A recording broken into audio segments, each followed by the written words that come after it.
네, 그렇습니다. 오늘 저하고 박준영 선생님하고 같이 이제 이야기를 나눌 텐데요.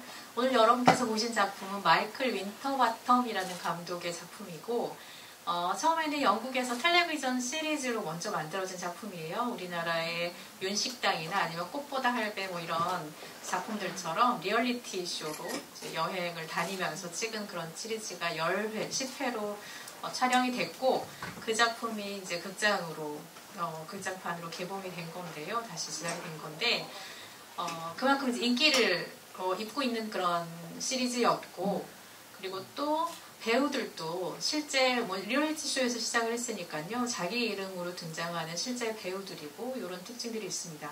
특히 우리나라의 이 작품이 4작품 다 개봉을 했어요. 소개가 됐어요. 그런데 처음에는 이제 영국에서 만들어지기는 트립 투 잉글랜드가 먼저고요. 그리고 이탈리아, 또 트립 투 스페인, 오늘 작품 트립 투 그리스가 4번째 작품으로 완결판으로 나온 작품입니다. 여기까지가 총 10년이 걸렸어요. 여러분 보신 것처럼. 그런 이야기가 이제 진행이 되고요.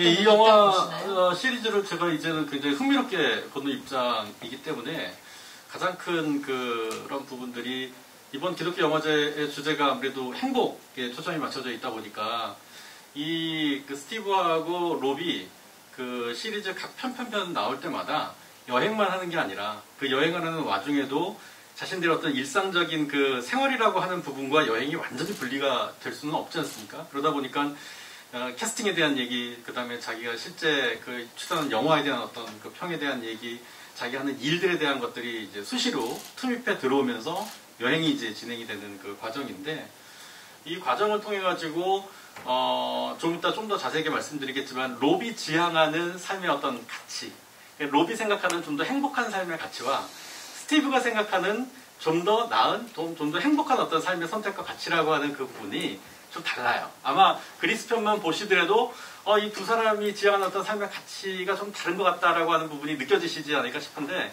이러한 부분들을 통해서 우리의 삶에서 행복의 의미, 이런 것들에 대한 질문을 던져주는 지점이 있어서 선생님이 선택한 게 아닐까 추측을 해봅니다. 네, 감사합니다. 네. 아주 잘 설명을 해주셨는데요. 영화제 측면에서는 사실 그렇습니다. 행복에 대한 얘기를 할 때 가능하면 다양한 계층의, 다양한 연령대, 세대의 어떤 행복들과 이런 얘기들을 좀 해보자라고 생각하고 저희 구성이 굉장히 그런 안배를 신경을 썼어요. 그러다 보니까 중요한 타겟팅.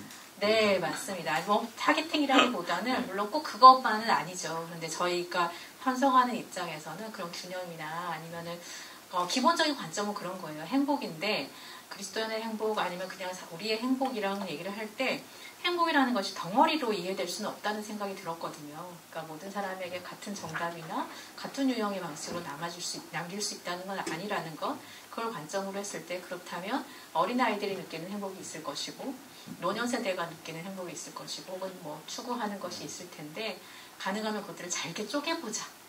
할 수 있는 한 쪼개보자라고 했던 것 같아요. 덩어리 행복을 쪼개보는 차원에서 중년 남성의 그걸로 굉장히 지금 갑자기 굉장히 비참해지시는 그런 분위기인데 왜 중년 남성이 왜 비참하지? 아니 왜냐면 그리스 비극 뭐 이런 얘기 하셔가지고 아닙니다. 그런데 당연히 박준영 선생님이 그런 신화적인 면에서 저희가 할 수 없는 얘기를 하실 수 있는 분이라서 물론 그렇죠. 그건 디폴트입니다. 하여튼 그렇고요. 이 이야기가 이제 사실은 음식 문화 기행으로 시작하잖아요. 음식과 지리와 지식에 대한 이야기를 시작을 해요. 왜냐하면 옵저버라는 그 잡지사에서 기획한 거잖아요. 그래서 돈을 대고 미슐랭 스타급의 식당들을 다니면서 그리고 그 지역의 어떤 유적지나 문화유산들을 이제 다니는 그런 기념촬영도 하고 이렇게 하는 컨셉이기 때문에 그게 일종의 루트가 되는 거예요. 그런 루트는 갖고 있고, 그렇지만 그게 전부는 아니고 사실은 그 안에 말씀하셨던 대로 인생과 삶의 이야기를 하는 건데, 제가 흥미롭게 봤던 건 뭐예요? 이탈리아 편에서 아마 등장했던 걸로 알고 있는데요. 네. 이들은 내비게이션을 달고 다니지 않습니다. 내비게이션이 없어요. 그리고 그 얘기를 해요. 우리는 내비게이션 필요 없이 다닌다. 혹은 뭐 거부하겠다라고 얘기를 하고 지도를 보고 가거나 일부러 헤매거나 목적지를 놓고 거기 종착지를 향해서 가는 이런 여행이 아니에요. 그러니까 기점들은 있지만 그 가운데 얼마든지 이렇게 한눈 팔기도 하고 뭐 그렇잖아요, 그죠? 자기 그 여정이 벗어나는 목표까지 이렇게 지점들을 가면서 그 여정은 사실은 자유롭게 이렇게 구성하고 있고 누가 막 따라다니는 것도 아니고요. 실제로 컨트롤만 해주잖아요. 엠마라는 그 여성, 목적어의 여성은 이렇게 돼 있는 거거든요. 사실 그 점이 오히려 우리 인생하고 참 닮았구나라는 생각을 하게 됐어요. 어디인가 도달한다는 건 알지만 그 과정들이 갖는 의미가 거기까지 도달하는 과정에 일어나는 일들이 사실 의미 있는 작업이 우리 인생이라는 생각이 들고 그런 모티프를 가지고 이야기를 하다 보니까 또 자연스럽게 이 두 남성의 삶이 그 여행 속에 녹아 들어가고 자연스럽게 배어나는 것 아니에요.